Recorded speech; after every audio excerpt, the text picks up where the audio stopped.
Oi, gente! Boa noite a todos. Como a Andressa acabou de apresentar, eu sou Isadora, coordenadora de comunicação e marketing da Latriz 21.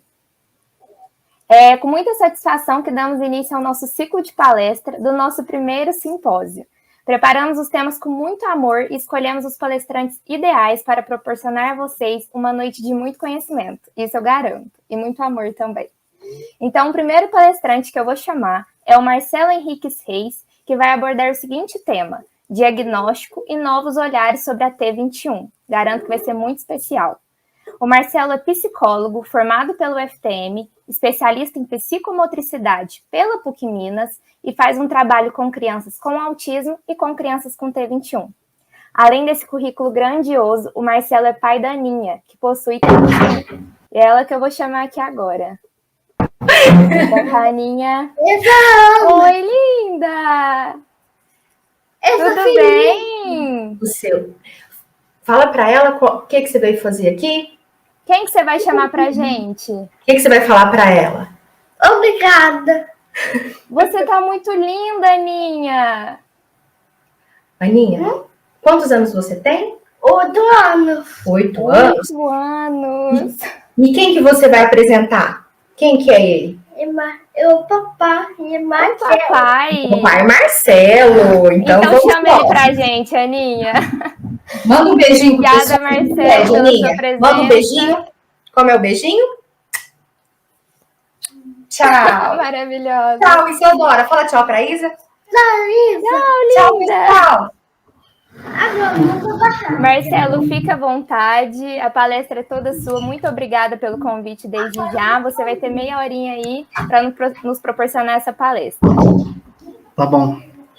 Bom, pessoal, boa noite. Para quem não me conhece, eu sou o Marcelo, eu sou psicólogo, tenho especialização em psicomotricidade e sou pai da Ana Carolina, que vocês acabaram de conhecer.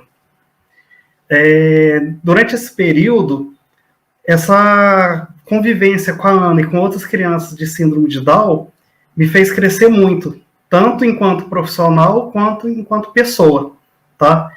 Então, muitas pessoas, muitos pais, quando recebem o diagnóstico, acham que é o fim, mas na realidade não, é um começo de muito aprendizado.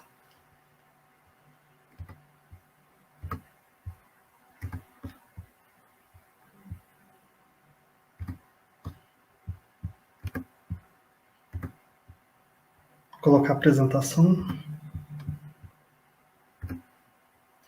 Bom, pessoal, hoje eu vou falar sobre o diagnóstico, né, e os novos olhares sobre a trissomia do 21. Para iniciar, eu gostaria de colocar um vídeo, que é o depoimento da dona Maria Aparecida, que é a mãe do João Pedro, que vocês conheceram tocando cavaquinho, há poucos instantes.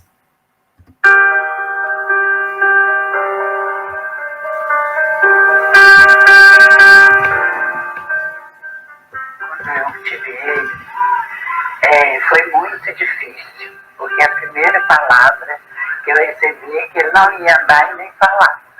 Aí eu entrei em depressão profunda e sofri muito, mas muito mesmo.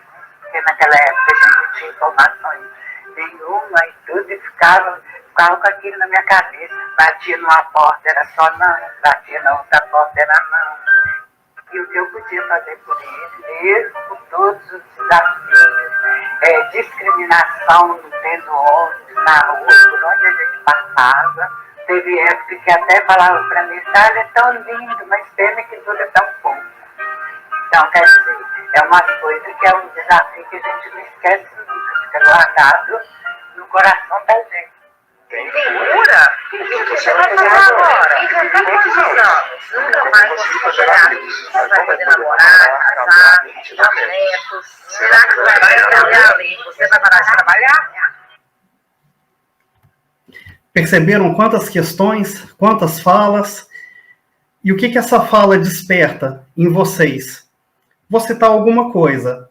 Normalmente, para pessoas de fora que não convivem com as crianças que possuem a trissomia do 21, provavelmente vai despertar tristeza essa fala. Para os profissionais, pode despertar empatia, mas assim, existem profissionais que estão muito preocupados com a técnica, com o trabalho deles, e não consegue empatizar nem com a criança, nem com os pais, e aí fica uma situação muito complicada, porque os pais estão numa ansiedade muito grande, precisando trocar, às vezes, algumas informações, enquanto que os profissionais não estão muito preocupados com isso, eles querem apenas executar um bom trabalho.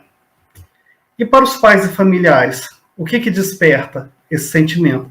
Tristeza, dor, medo, o medo do desconhecido, o medo do futuro. Quando a Ana nasceu, a gente já estava bastante tranquilo, que a gente já tinha um filho, que na época já tinha 6 anos. Então, assim, para nós, não tinha muito problema, porque a gente pensava, agora a gente já sabe tudo que vai acontecer, não precisa preocupar. Então, assim, fomos para o hospital tranquilo, sem ansiedade, sem nada. E aí, de repente, a Ana nasce e aí vem a surpresa, que aí agora a gente vai falando. Mas aí, quando ela nasceu, toda a tranquilidade que a gente tinha foi embora. Porque agora veio algo novo. E como que nós vamos lidar com esse novo? E foi assim, esse sentimento que despertou em todos nós. Medo do futuro, medo de quem vai cuidar dela depois que nós formos embora. E essa dúvida é dúvida de muitos pais. Não só dos pais com síndrome de Down, mas pais que têm de crianças com autismo, hidrocefalia, paralisia cerebral. Quem que vai cuidar das nossas crianças? E aí, para falar do diagnóstico, eu separei o antes e o após o parto. O diagnóstico antes do parto, eu vou falar primeiro dos não invasivos. Um muito comum que a maioria das mães fazem é o exame de translucência nucal. O que seria ele? É medir a quantidade de líquido na região da nuca do feto e que deve ser realizado entre a 11ª e a 14ª semana de gestação. Se vocês observarem a figura, aí está o feto, a criança normal, dita normal, vocês conseguem perceber que na nuquinha dela tem pouco líquido ali. Agora observe do lado direito a criança que está alterada. Olha a quantidade de líquido, né? A Fran, ela fez esse exame. O exame dela não deu a probabilidade de ter síndrome de Down. Então, por isso que nós somos tranquilos para a cirurgia, para o parto. Outro exame não invasivo é o NIPT, né? Ele é realizado a partir da 9ª semana, recomendado principalmente para mulheres acima dos 35 anos. Grave essa idade, 35 anos, que a gente vai falar um pouquinho dela mais tarde, tá bom? E esse exame, ele detecta 99% dos casos de T21. Outro exame que pode ser feito antes do parto são esses aqui, a amniocentese e biópsia do vilo curial. Só que esses exames, eles são invasivos, tá? Em que ele consiste? Colocar uma agulha lá perto da criança, na placenta líquida amniótica, vai sugar um pouquinho desses líquidos, do líquido amniótico ou da placenta, para fazer o exame depois, tá? Ele é realizado na 12ª semana, só que a partir da 14ª tem risco de aborto. E acontece esses abortos 1 a cada 300 ou 500 testes realizados, tá? Qual que é outro problema que pode acontecer também? Sangramentos, perda de líquido amniótico e contaminação, porque tem algo externo entrando lá num local que a princípio está todo fechado, tá? Eu coloquei essa outra imagem aí do Alberto Costa, que é um neurocientista muito famoso, o pessoal que acompanha bastante a síndrome de Down conhece ele. Essa é a filha dele. Antes dela nascer, a esposa dele estava grávida, eles achavam que poderia ter a probabilidade da criança vir com síndrome de Down, e aí eles fizeram o exame. Quando foi feito o exame, acabou que a esposa dele abortou a criança, que depois foi verificar e nasceria assim, sem síndrome de Down, sem problemas, e depois eles engravidaram novamente, e aí veio a filhinha dele, e dessa vez com a trissomia do 21. E depois do parto, como que funciona? Existe um exame clínico e um exame genético. Essa aí é a Ana, logo que ela nasceu. Eu assisti o parto do meu filho. O parto foi tranquilo, eu brinco com a minha esposa que eu conheço ela por dentro e por fora, depois de assistir os partos dela, assistiu do meu filho e estava um pouco nervoso para assistir. Eu até tinha receio de repente, estar desmaiando lá no centro cirúrgico. Mas não, consegui ver, consegui gravar, tirei foto e tudo mais. E aí, no nascimento da Ana, conforme foi fazendo o parto, veio um sentimento que, às vezes, tinha algo que não estava legal. O parto foi um pouco difícil, apesar de ser cesárea, a Fran teve que fazer um pouquinho de força, os médicos debruçaram sobre a barriga dela, então, assim, foi algo um pouquinho tenso, diferentemente de quando o Marcos foi nascer. Quando ela nasceu, a pediatra dela, na época foi a Lídia Mairink, pegou a criança e começou a examinar. Quando a Ana saiu da barriga da Fran, eu pensei, opa, tem algo diferente aí. E aí eu olhei e pensei, falei assim, nasceu com síndrome de Down, que era a maneira que a gente se referia na época, tá? E aí a doutora Lídia, ela foi me chamando e falou, pai, tá vendo esse excesso de pele na nuquinha? Você consegue perceber a palma da mão que ela tem essa linha transversal de um lado ao outro, enquanto você possui várias linhas? Você consegue perceber esses dedinhos mais afastados? Consegue ver que a implantação da orelha está um pouquinho mais baixa do que os olhos? E ela foi mostrando essas características físicas, e depois eu fui e comentei com ela, falei assim, olha, Lídia, eu já sei, ela tem síndrome de Down. E ela ficou até espantada, tipo assim, como que você sabe, tá? Seria mais ou menos isso. E aí veio uma sensação, assim, muito complicada. Porque, igual eu te falei, o medo de como que vai ser, como que ia lidar. E existe algo, assim, que as pessoas, que muitas mães, principalmente, não gostam de estar comentando, que é a respeito do luto. Porque você espera uma criança e, de repente, chega outro. Não vou entrar nessa discussão, que isso seria tema até de uma outra palestra, tá? Além do exame clínico, existe também o exame genético, que é o cariótipo. Então, nessa imagem da esquerda que vocês estão acompanhando, vocês estão vendo os cromossomos. São 23 pares de cromossomos, sendo que 2 são sexuais, tá? Se vocês observarem à direita, vocês estão vendo o cariótipo. Então, lá onde tem o quadrinho, seria o cromossomo 21. E ali vocês estão percebendo que, ao invés de ter 2 pares, existem 3 cromossomos. E por isso, de ter 3 cromossomos no cromossomo 21, é comemorada nessa data, que seria no dia 21/3. Outra coisa assim, importante de falar, que esse cariótipo é da trissomia livre. Além deles, existe a de translocação e o mosaico, que eu não coloquei aqui, tá? O de translocação, esse cromossomo 21, um pedacinho dele pode estar recombinando com outro cromossomo. Pode ser, por exemplo, no 16, que é bastante comum. E o mosaico, nem todas as células possuem 3 cromossomos 21, tá? Algumas células estão como qualquer outra criança típica. E aí, assim, quem são as pessoas com T21? Normalmente, é muito comum, assim, tentar colocar que as crianças são mais ou menos todas iguais. Então, você tem o cabelo lisinho, tem a voz mais grossa, e colocando, assim, algumas características como se fosse, assim, padrão para todas, tá? Mas aí, colocando nessa imagem, dá para perceber que não. Tem, por exemplo, essa moça ruivinha, tem a filha do Romário, que é mais moreninha, tem esse outro menininho loirinho, tem a negra, tem esse menininho que é índio, e tem esse outro rapazinho aí que eu coloquei, que ele é filho do William, do Bigode, que joga no Palmeiras, tá? Essa criança é adotada, tá? Então, assim, e normalmente eu acompanho bastante, eu sou palmeirense, então eu acompanho muito o William, vejo a família dele, e vejo muito amor nessa relação deles. É uma coisa, assim, absurdamente linda. Outras formas de comunicar os pais e falar um pouquinho sobre as representações sociais. Muita gente já ouviu falar da síndrome de Down, que é um termo assim, mais comum que utilizamos hoje, mas assim, você vai ouvir também do termo mongolismo e principalmente agora trissomia do 21.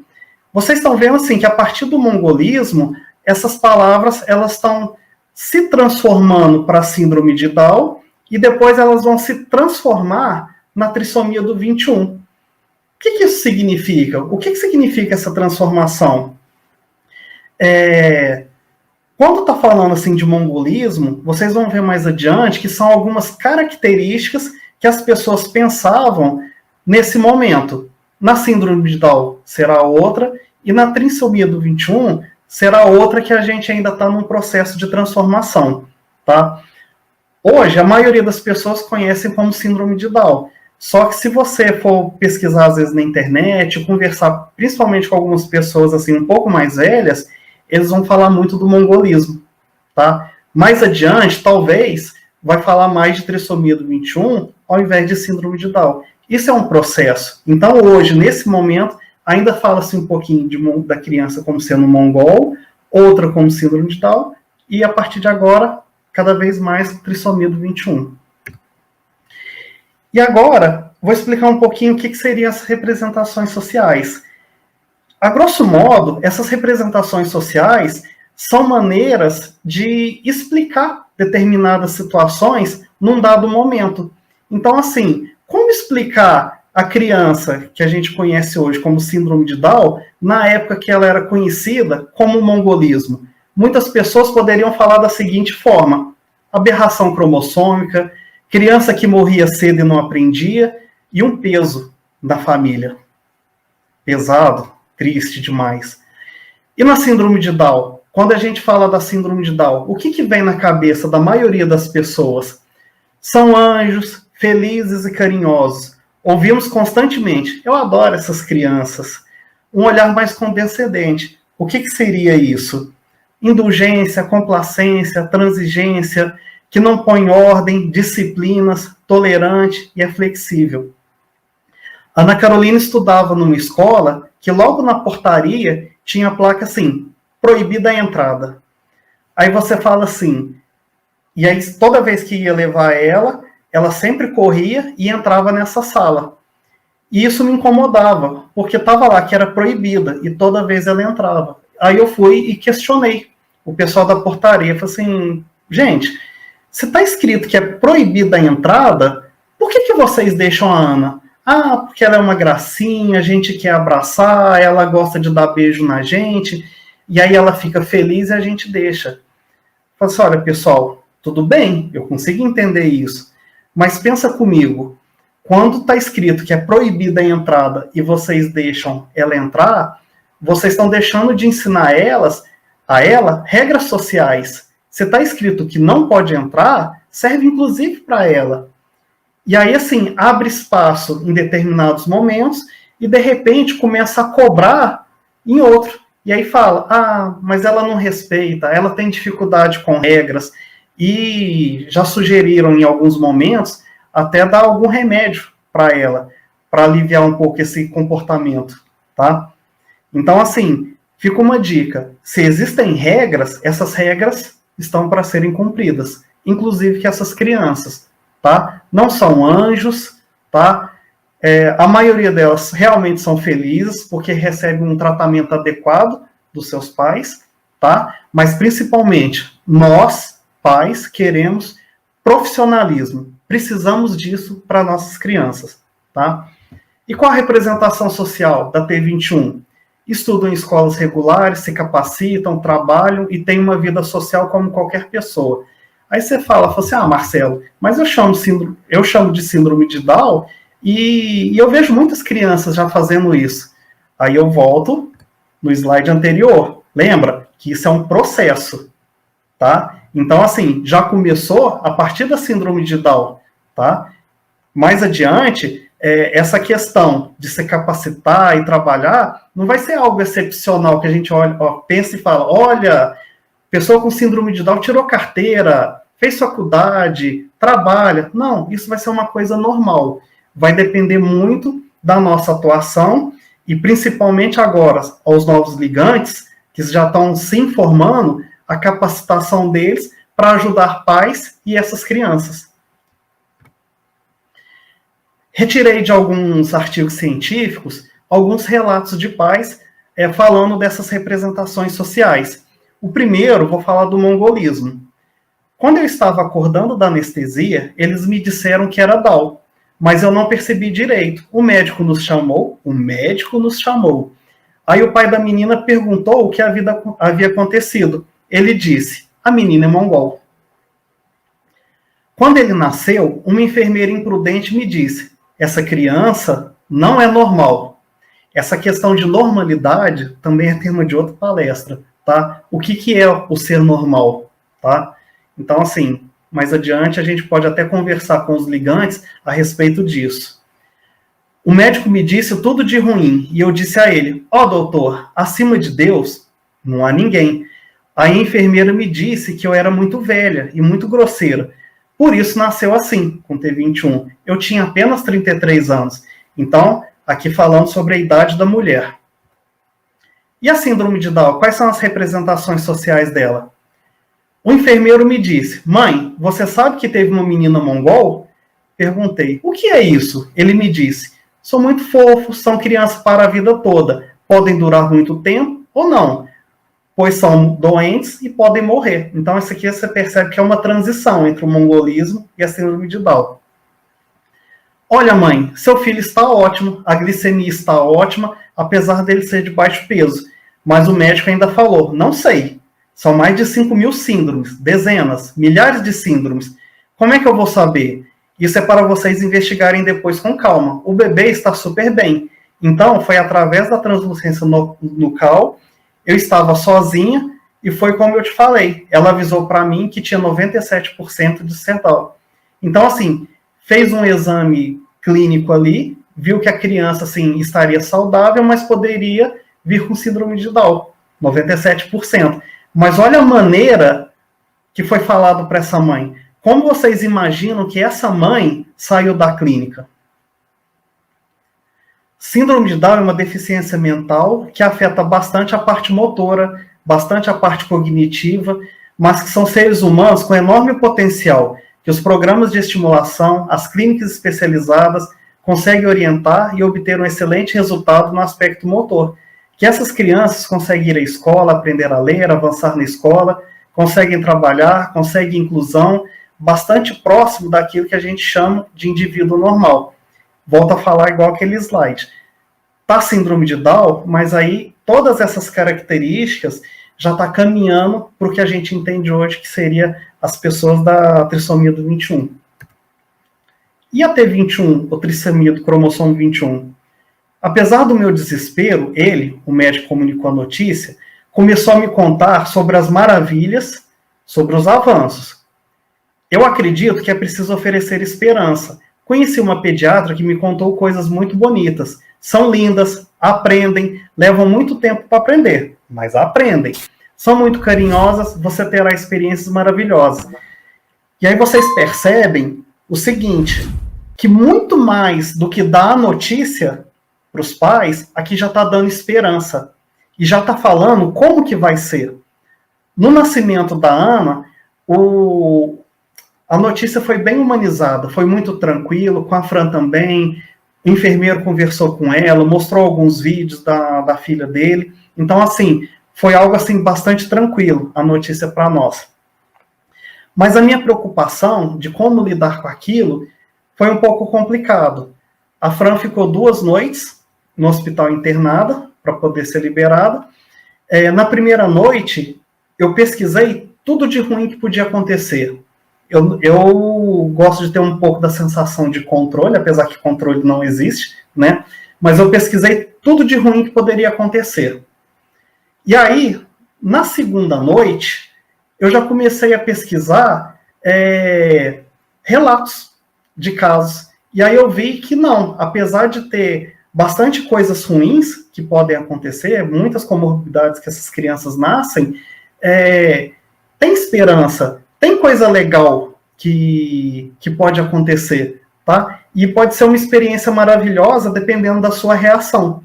E toda essa pesquisa dessa segunda noite fez gente encher de esperança e saber que sim, ela ia ter uma vida boa, uma vida tranquila e feliz. Passa por adversidades? Sempre, sempre. Mas vai ter uma vida feliz. E aí a prevalência de nascimentos com a síndrome de Down, né? Encontrei dados de 2009 e 2016, tá? Eu trouxe esses dois para focar em algumas características. Em 2009, o geral era 1 a cada 800 nascimentos. Em 2016, 1 a cada 1.000. O que pode ter mudado para ter essa diferença? É a questão, às vezes, do avanço da ciência, tá? Informação, às vezes as vitaminas que tomam durante a gestação e tudo mais. Menos de 35 anos é 1 a cada 1.250. De 35 a 39, 952. Então, assim, a probabilidade aumentou muito, tá? Após os 35 anos. De 40 a 44, 1 a cada 378. E em 2016, 1 a cada 100. Acima de 45 anos, 1 a cada 106. 2016, 1 a cada 50. E aí, eu falei lá no início da questão da idade, dos 35 anos, da mulher. Falei lá no relato da mulher falando que era grosseria, que ela já era velha, que ela tinha 33 anos. E eu trouxe esse slide para fazer um seguinte comentário. Eu trabalhei por muitos anos numa clínica de fertilização humana. E lá eles comentam muito sobre a idade da mulher. E eles comentam o seguinte, que a partir dos 35 anos, a mulher atinge o pico da qualidade dos seus óvulos. A partir dessa idade, os óvulos começam a perder qualidade. E aí fica muito mais difícil a fecundação e ainda pode acontecer anomalias cromossômicas, tá? Que no caso, a síndrome de Down, tá? Só que assim, o peso não está só na questão da idade da mulher, tem do homem também, tá? E aí eu trouxe essa pesquisa falando o seguinte, que o homem também pode ser também um agente causador da síndrome de Down. E aí nesse artigo ele fala o seguinte, que, por exemplo, um homem de 36 anos tem o dobro de mutação do que um homem de 20. E essas mutações podem trazer a questão da síndrome de Down, pode trazer a questão do autismo e pode ter também esquizofrenia. Então, assim, jogam a culpa tudo em relação à idade da mulher, mas esquecem que o homem também pode comprometer também no nascimento da criança. E aí, assim, naqueles relatos a gente viu diversas doenças que poderiam acontecer, né? Quais são as probabilidades? Risco significativo de perda auditiva, 75%. Apneia obstrutiva do sono, de 50% a 79%. Otite média, 50% a 70%. Doença ocular, 60%, incluindo a catarata, que são 15%. Cardiopatias congênitas, 50%. Ou seja, a cada 2 nascimentos, uma criança pode ter cardiopatia.